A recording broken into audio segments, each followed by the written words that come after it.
Hello बच्चों, मेरे class में आप सभी का हार्दिक स्वागत है। आज मैं आप लोगों के समक्ष कबीरदास जी के एक दोहे को लेकर उपस्थित हूँ।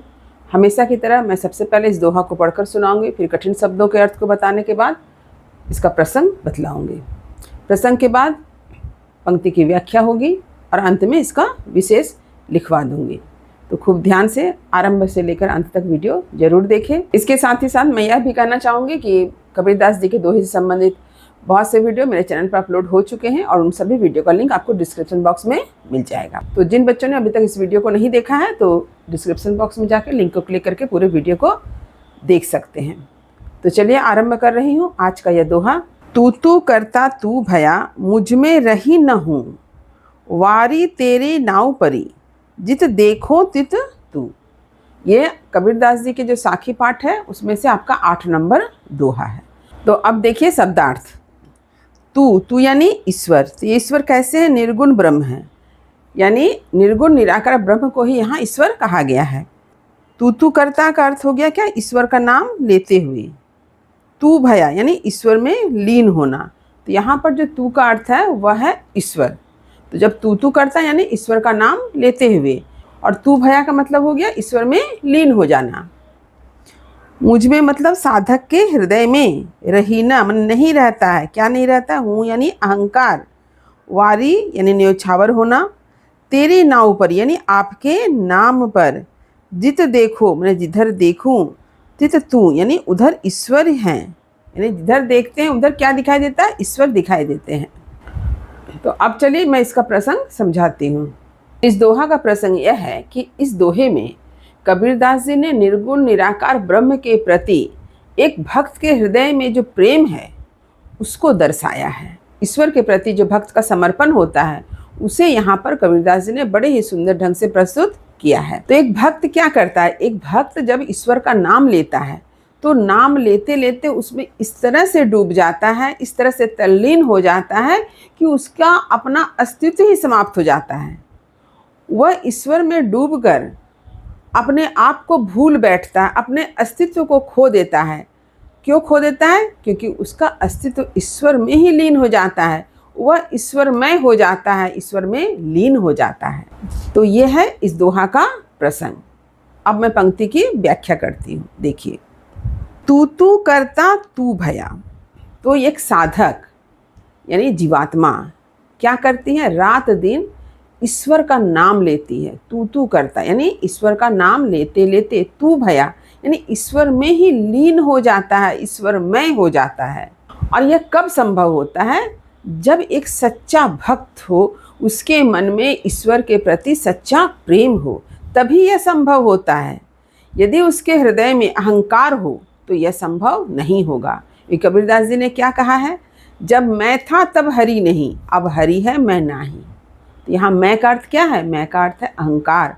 जब मनुष्य के हृदय से, जब साधक के हृदय से अहंकार का विनाश होता है तभी ईश्वर का निवास उसके हृदय में होता है। यानी ईश्वर को प्राप्त करने के लिए अहंकार का परित्याग अत्यंत आवश्यक है, अहंकार का विनाश अत्यंत जरूरी है। तो एक सच्चा भक्त जब ईश्वर का नाम स्मरण करता है, ईश्वर का नाम लेते लेते ईश्वर में जब तल्लीन हो जाता है, डूब जाता है, तो ऐसे स्थिति में वह ईश्वरमय हो जाता है, ईश्वर के गुणों को अपना लेता है। और क्या कहते हैं कबीरदास जी? मुझ में रही ना हूँ। हूँ का अर्थ है अहंकार।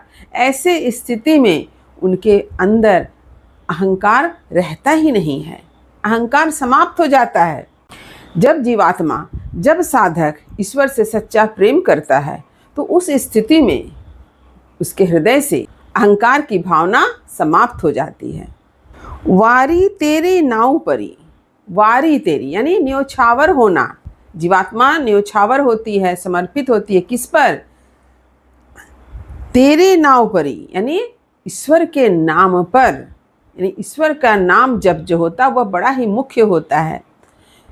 ईश्वर का नाम लेते लेते ही मनुष्य क्या है? भवसागर को भी पार करता है। तो यहाँ पर कबीरदास जी ने नाम जप की महिमा को बतलाया है कि जीवात्मा जब ईश्वर का नाम लेती है तभी उसके हृदय से अहंकार का भी विनाश होता है। ऐसे स्थिति में जीवात्मा क्या करती है? ईश्वर के नाम पर अपने आप को समर्पित करती है, न्योछावर करती है। जित देखो तित तू। और ऐसी स्थिति में क्या होता है, उसकी दृष्टि जहाँ तक जाती है वहाँ तक उसे ईश्वर ही दिखाई देते हैं। हम सभी जानते हैं ईश्वर सर्वव्यापी है, ईश्वर हर जगह है।